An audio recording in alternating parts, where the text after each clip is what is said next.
अवधूत चिंतन श्री गुरुदेव दत्त श्री स्वामी समर्थ. नमस्कार, मी रोहिणी परत एकदा तुमच्यासाठी एक खूप महत्त्वाचा व्हिडिओ घेऊन आलेली आहे आणि आजच्या व्हिडिओमध्ये आपण एक खूप महत्त्वाची माहिती बघणार आहोत.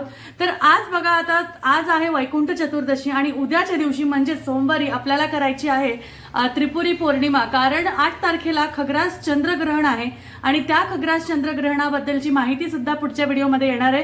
त्यामुळे नक्कीच चॅनलला सबस्क्राईब करा, व्हिडिओला लाईक करा आणि अशाच आपले व्हिडिओ बघण्यासाठी त्या बेलवर क्लिक करा, ऑलवर क्लिक करा, म्हणजे तुम्हाला पुढचे येणारे व्हिडिओज नक्कीच मिळतील. तर चला, आजची माहिती जी खूप महत्त्वाची आहे ती म्हणजे उद्या आहे कार्तिक पौर्णिमा, ज्याला आपण त्रिपुरी पौर्णिमा सुद्धा म्हणतो.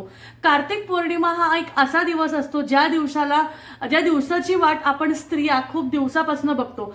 तर शक्यतो कसं असतं ना, आपल्या मनातल्या ज्या काही इच्छा असतात, वर्षभर आपण ज्या मनातल्या इच्छा साठवून ठेवतो, असं आपल्याला वाटतं की आपल्या त्या इच्छा पूर्ण व्हाव्या.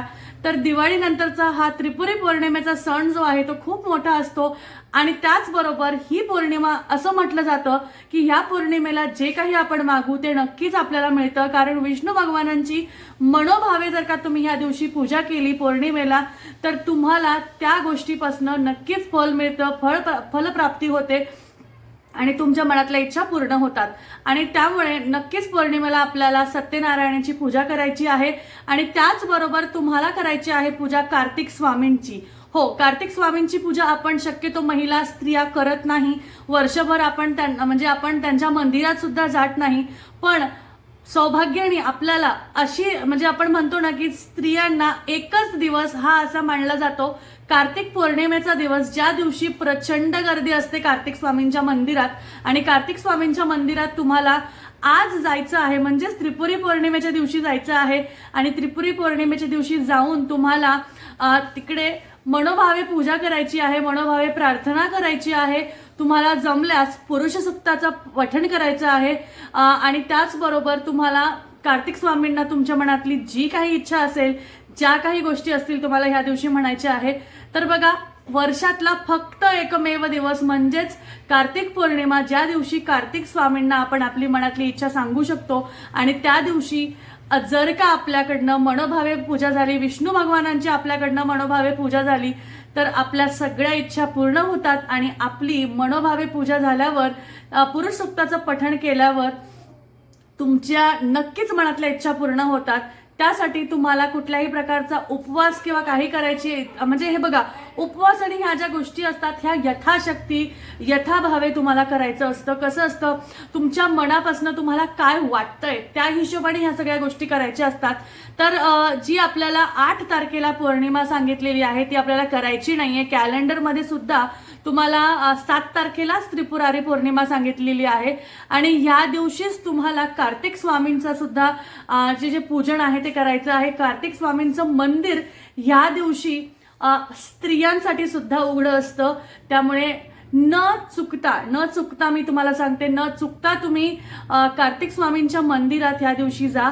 मी सुद्धा जाणार आहे. तुम्हाला माहिती आहे की उद्याच्या दिवशी म्हणजे माझ्या घराच्या जवळपास रास्तापेठेत, म्हणजे मी पुण्यात राहते, रास्तापेठेत मी एक मंदिर, मला माहिती आहे, माझ्या घराच्या जवळ नाहीये पण रास्तापेठेत एक कार्तिक स्वामींचं मंदिर आहे. तिकडे मी दरवर्षी जात असते. मागच्या 2-3 वर्षापासून, जसं आपण म्हणतोय कोविड वगैरे, तेव्हापासून माझ्याकडनं जाणं झालं नाहीये. पण उद्याच्या दिवशी मी नक्कीच कार्तिक स्वामींचं दर्शन घ्यायला जाणार आहे आणि त्यांच्याकडे मनोभावे माझी प्रार्थना करणार आहे की माझ्या मनातल्या ज्या काही इच्छा आहे त्या पूर्ण करा. कारण एकमेवच दिवस असा तो असतो ज्या दिवशी कार्तिक स्वामींनी आपल्यासाठी तो दिवस निवडलेला आहे आणि आपण जाऊन तिकडे त्यांच्याकडे मनोभावे प्रार्थना करू शकतो. तुम्हाला तिकडे जाऊन एक पुरुष सूक्ताचा पठण करायचा आहे. गर्दी असेल, होत नसेल, तिकडे दर्शन करून आल्यानंतर घरी आल्यावर रात्री 12च्या आत पठण केलं तरीही चालेल, काहीही हरकत नाहीये. त्यामुळे अशा पद्धतीने तुम्हाला ही छोटीशी सेवा करायची आहे, पण खूप खूप खूप प्रभावी सेवा आहे. नक्कीच करून बघा.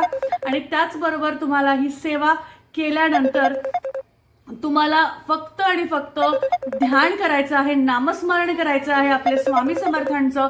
एक माळ जप करायला विसरू नका. स्वामींची सेवा, नित्य सेवा जी आहे ती करायला विसरू नका. कारण स्वामीच आपल्याकडे आहे, स्वामीच आपल्या बरोबर आहे, जे ह्या सगळ्या गोष्टी करण्यासाठी बुद्धी देतात आणि आपल्या बरोबर सदैव असतात. तर त्यामुळे तुम्ही नक्कीच ह्या सेवा करायला विसरू नका.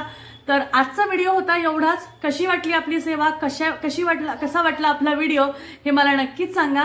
त्याचबरोबर आजची जी सेवा आहे ही एवढीच होती. अजून तुम्हाला व्हिडिओज बघायचे असतील तर तुम्हाला मी सांगितलंय आपल्या चॅनलला सबस्क्राईब करा. परत भेटूया अजून एका छानशा व्हिडिओमध्ये अजून एका नवीन माहिती बरोबर. तोपर्यंत काळजी घ्या. अवधूत चिंतन. श्री गुरुदेव दत्त. श्री स्वामी समर्थ. जय जय स्वामी समर्थ.